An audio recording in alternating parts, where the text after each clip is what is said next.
Hi everyone. In this video, I'm going to be talking about the RSI Scorpius, which is the newest pledge ship that's being unveiled during this year's Invictus launch week. So what kind of ship is this?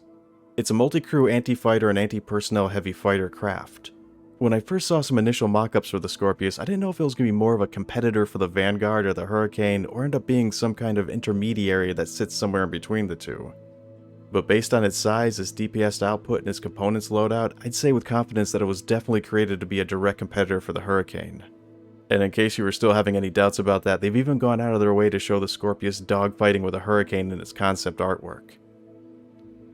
It's got a couple of unique features, the first of which is its ability to fold its wings flat and back, which is going to reduce its cross-section and allow it to have a lot more options when it comes to where it can land.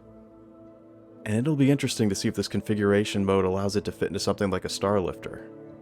A very interesting observation that someone had about this ship is that if you look down on it from above while its wings are folded back, then it looks a lot like an Aurora. And I don't know if this was done on purpose or if it was just a coincidence. But either way, I love the idea of using this as a tactic to fake out some murder hobo who's coming in for the kill thinking that he has an Aurora in his sights. And when he gets within range, the Scorpius would unfold its wings, revealing its true form. And I know that ships are identified by the targeting computer as soon as you lock onto them, but still, I like the imagery of the whole scenario. And maybe at some point we'll be able to use one of the blades to obfuscate what kind of ship we're flying, so attacking vessels are going to have to rely more on visual cues as to what variant or type of ship they're going after. So maybe it could still happen. The other unique feature of this ship is this rail-mounted turret, and it seems that it got its inspiration from the Javelin's rear-mounted weapons that are also going to be able to retract and be stowed in the back of the ship for when it's not in active service. I'm having a hard time deciding whether or not if this turret is going to be more of a gimmick rather than a tactical advantage over how the Hurricane's turret is set up. The thing about it is that it can be repositioned so that it's facing down into the rear of the ship, which this position is perfect for firing on ground vehicles that are located behind it. The turret already has a fully unobstructed 360-degree view around the vessel, which includes being able to fire directly behind it without having to go into this other mode. And when the turret is repositioned below the ship, it only has a clear view below and behind it. That seems like a very specific viewpoint, and I don't know if they've made a huge mistake by not allowing it to have more visibility below and in front of the ship as well. Which I feel like for the most part, you'd be more likely to be approaching ground-based enemies rather than running away from them. But this is still in the concept phase, and until it's in game, we're not going to know exactly how useful this optional mode is going to be. The Scorpius' weapon loadout consists of 4 size 3 hardpoints on the wings, which by default will come with 4 gimbaled size 2 guns on them, and 3 more size 3 hardpoints on the turret, which will come armed with all size 3 repeaters. In the brochure, the pilot is listed as only having control over the 4 wing-mounted weapons, so it's going to require a second gunner to access the remote turret, or you're going to have to use a blade to slave it to the pilot's control. It has 8 size 2 missiles, but it doesn't state if the missile mounts are going to be configurable or not.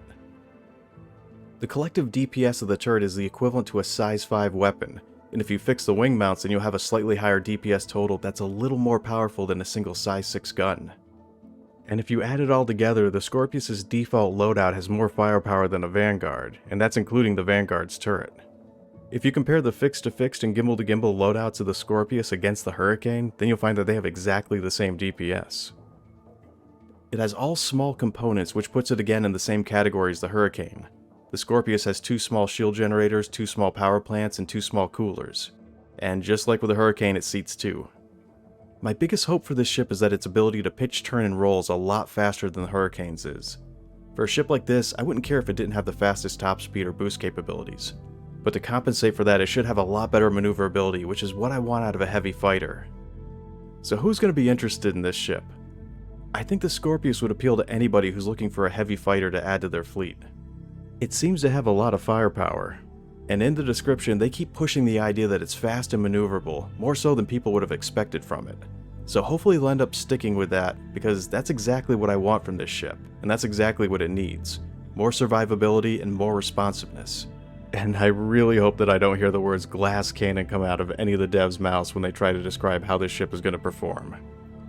Ideally, I'm looking forward to being able to use a blade to slave the turret to the pilot's control and rely more on heavily concentrated firepower to take out my enemies. I'm also hoping that the Scorpius is a lot easier to stow and carry within other ships, which was something that they really didn't seem to take into account with the Hurricane's design.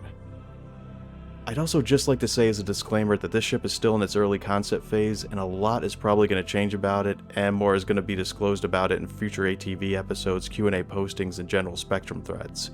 So any information found in this video could change and most likely will over time. Well, that's going to be it for this first impression video on the Scorpius. I'd like to thank everybody for watching, and take care.